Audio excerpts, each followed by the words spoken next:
আলহামদুলিল্লাহি রাব্বিল আলামিন ওয়াসসালাতু ওয়াসসালামু আলা রাসূলিহিল কারীম ওয়া আলা আলিহি ওয়া আসহাবিহি আজমাইন। প্রিয় দেশ ও দেশের বাহিরের মুসলমানবৃন্দ, আসসালামু আলাইকুম ওয়া রাহমাতুল্লাহ।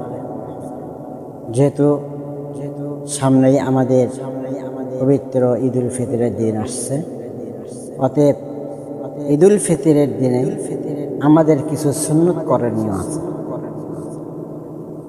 হাদিস শরীফে দেখা যায় এবং ফিকার কিতাবগুলোতে দেখা যায়, পবিত্র ঈদুল ফিতরের দিনে 13টি কাজ আল্লাহ নবীজি বলছেন, 13টি কাজ সুন্নাত। প্রথম নাম্বার হচ্ছে ঈদের দিনে খুব ভোরে আমাদেরকে ঘুম থেকে জাগ্রত হতে হবে।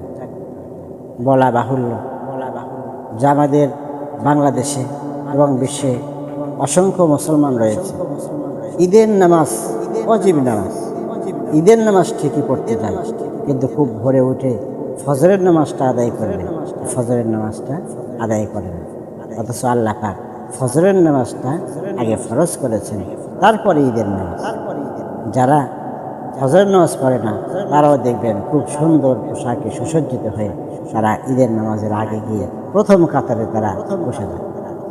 প্রিয় উপস্থিতি, এই জন্য বলবো, ঈদের দিনে খুব ভোরে আমাদেরকে ঘুম থেকে জাগ্রত হতে হবে, উঠতে হবে, ফজরের নামাজ পড়তে হবে। 2 নাম্বার, আল্লাহ নবী বলেছেন মেসওয়াক করতে হবে। মেসওয়াক করা সুন্নাত। এরপরে হচ্ছে সুগন্ধিযুক্ত সাবান দিয়ে গোসল করতে হবে, খুব পরিপাটি হয়ে গোসল করতে হবে। গোসলে আমরা সুগন্ধিযুক্ত সাবান না, সাবান মাখাটা সুন্নত নয়, কিন্তু গোসল করাটা সুন্নত। এরপরে শরীয়ত সম্মত পোশাক আমাদেরকে পরিধান করতে হবে। শরীয়ত সম্মত পোশাক, এমন পোশাক পরিধান করা যাবে না যেটা শরীয়ত পারমিট করে না। এই জন্য আমাদেরকে শরীয়ত সম্মত পোশাক পরতে হবে। এটা 4 নম্বর। 5 নম্বর সুন্নত হচ্ছে আমাদেরকে উত্তম পোশাক পরিধান করতে হবে। অনেকেই বলতে পারেন যে আমার তো ভালো পোশাক নেই, সুন্দর পোশাক নেই, অথবা অনেক মা আছে, অনেক বাবা আছে, অনেক ভাই আছে যারা হয়তো ঈদের মধ্যে কেনাকাটা করতে পারে না, তারা পুরাতন পোশাক পরিধান করতে হয়। তো সেক্ষেত্রে পুরাতন পোশাকটাই আপনি পরবেন, কিন্তু পুরাতন পোশাকটাই সুন্দর করে ধুয়ে ইস্ত্রি করে সেইটা পরে আপনি ঈদগাহে যাবেন। যেহেতু ঈদগাহটা একটা পুরস্কারের ময়দান, যে ময়দানে আল্লাহ পাক তার বান্দাদেরকে পুরস্কার দিয়ে থাকে, সুতরাং পুরস্কার নিতে যাব তাও মহান রবের পক্ষ থেকে। এই জন্য ওই দিনটাতে আমরা সুন্দর পোশাক, উত্তম পোশাক পরিধান করে ঈদগাহে আমরা গমন করি।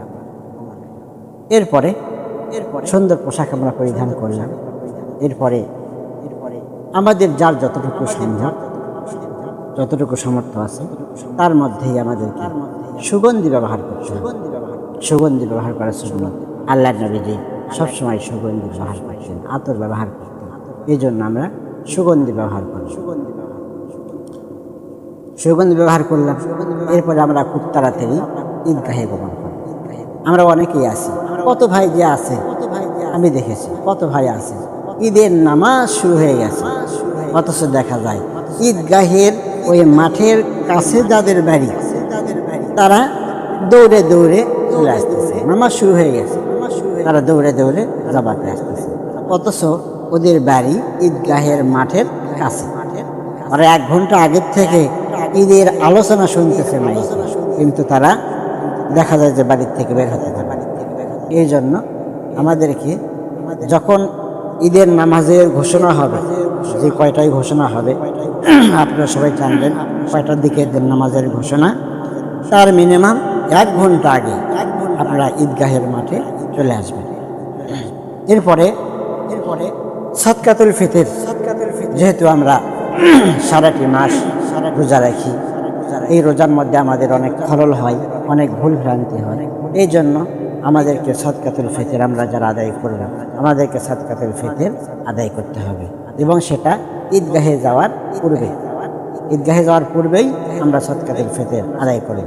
হ্যাঁ, ঈদগাহের ঈদের দিনের পরেও যদি আপনি সাদকাতুল ফিতর দেন, ফিতর আদায় করেন, তাও হবে, কিন্তু উত্তম হচ্ছে ঈদগাহে যাওয়ার পূর্বেই আপনি সাদকাতুল ফিতরটা আদায় করে আপনি সেখানে যাবেন। এরপরে 9 নাম্বার, আল্লাহ নবীজি বলছেন ঈদুল ফিতরের দিনে মিষ্টান্ন দেওয়ার পূর্বে একটু মিষ্টি মুখ করে দেওয়া সুন্নত।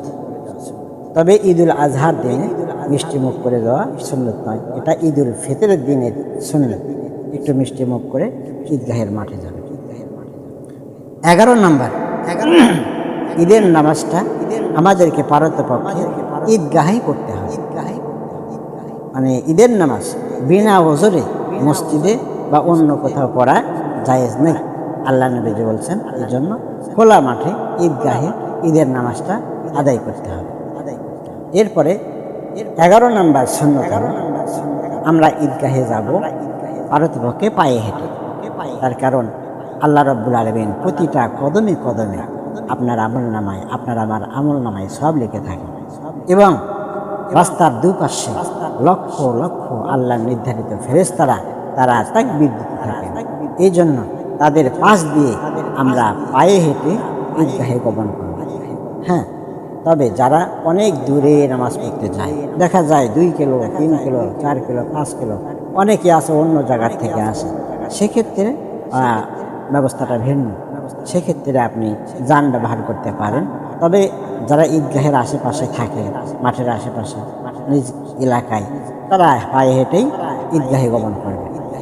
12 নাম্বার সুন্নত আল্লাহ নবী বলেছে আপনি ঈদগাহে রাস্তার এক পাশ দিয়ে যাবেন, আর এক পাশ দিয়ে আপনি গমন মানে বাসায় ফিরে আসবেন।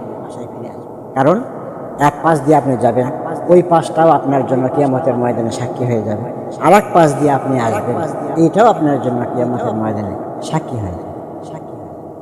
সর্বশেষ 13 নাম্বার সুন্নত, ঈদগাহের মাঠে আপনি যাবেন তাকবীর দিতে দিতে, যেহেতু আল্লাহ পাক বলছেন রব্বাকা ফাকাব্বির, তোমার রবের নামে তুমি তাকবীর দাও। সুতরাং আমরা সেই রবের, সেই মহান আল্লাহ পাকের, আল্লাহর মহত্বের, আল্লাহর বরত্বের তাকবীর দিতে দিতে আমরা ঈদগাহে যাব এবং তাকবীর দিতে দিতে আমরা ঈদগাহ থেকে ফিরে আসব। প্রিয় উপস্থিতি, আরেকটি কথা না বললেই নয়, ঈদগাহে আমরা খুতবা দেই বা খুতবা শুনি।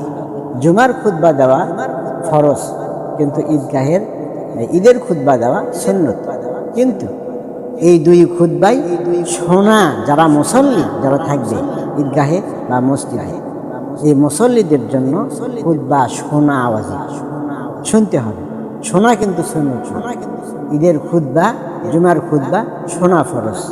আমরা অনেকেই আছি ঈদের খুতবা চলতেছে, ইমাম সাহেব খুতবা দিচ্ছে, কিন্তু আমরা ওই ইমাম সাহেবের সঙ্গে জোরে জোরে আল্লাহু আকবার আল্লাহু আকবার লা ইলাহা ইল্লাল্লাহু আল্লাহু আকবার আল্লাহু আকবার ওয়ালিল্লাহিল হামদ, অনেকেই দোয়া দরুদ করতেছি, অনেকেই হয়তো কথাবার্তা বলতেছি, দুনিয়াবি কথাবার্তার মধ্যে মশগুল হয়ে গেছে। প্রিয় উপস্থিতি, আল্লাহর নবী বলছেন যখন খুতবা চলবে, এই খুতবা চলাকালীন সময়ে আপনি কিছুই করতে পারবেন। আপনার তাকবীর দেওয়ার দরকার নেই, দোয়া দরুদ করার দরকার নাই, কথাবার্তা বলার দরকার নাই, কিছুই করতে পারবেন না। আল্লাহর নবী বলছেন সব কিছু হারাম। ওই সময় আপনাকে মনোযোগ সহকারে, অত্যন্ত মনোযোগের সাথে আপনাকে ঈদের খুতবা শুনতে হবে। অন্য কোনো কাজ করা আপনার জন্য হারাম। এই জন্য প্রিয় উপস্থিতি, আমরা ঈদের দিনে, আসন্ন ঈদের দিনে আমরা খুব যত্ন সহকারে আন্তরিকতার সাথে তাসবিহ পড়তে পড়তে এবং আল্লাহর তার বরত্ব প্রকাশ করতে করতে আমরা ঈদগাহে গমন করব। এই কয়টা সুন্নত অবশ্যই আমরা আদায় করব। প্রিয় উপস্থিতি, আল্লাহ পাক আমাদেরকে তৌফিক দান করুন, আমরা যেন ঈদের এই 13টি সুন্নত আমরা ঈদের দিনে যেন পালন করতে পারি এবং আল্লাহ পাক আমাদের জীবনের গুনাহ মাফ করে দিয়ে ঈদের মাঠ থেকে আল্লাহ পাক আমাদেরকে মাসুম বানিয়ে, যেই শিশুটি সদ্য ভূমিষ্ঠ হলো তার যেমন কোনো গুনাহ থাকে না, আল্লাহ পাক ঈদের ময়দানে বলে থাকেন তার বান্দাদেরকে, বান্দারা তোমরা আজকে সারাটি মাস রমজান রোজা রেখে আজকে এখানে আসছো, কদ গুফিরতু লাকুম, আমি তোমাদেরকে ক্ষমা করে দিলাম। এবং আল্লাহ পাক তাদেরকে মাসুম বানিয়ে তাদেরকে বাড়িতে ফেরত দেন। আল্লাহ পাক আমাদের জীবনের সমস্ত গুনাহ মাফ করে দিয়ে আল্লাহ পাক আমাদেরকে বাড়িতে ফেরত দিন। আল্লাহুম্মা আমিন। ওয়া আখিরু দাওয়ানা আলহামদুলিল্লাহি।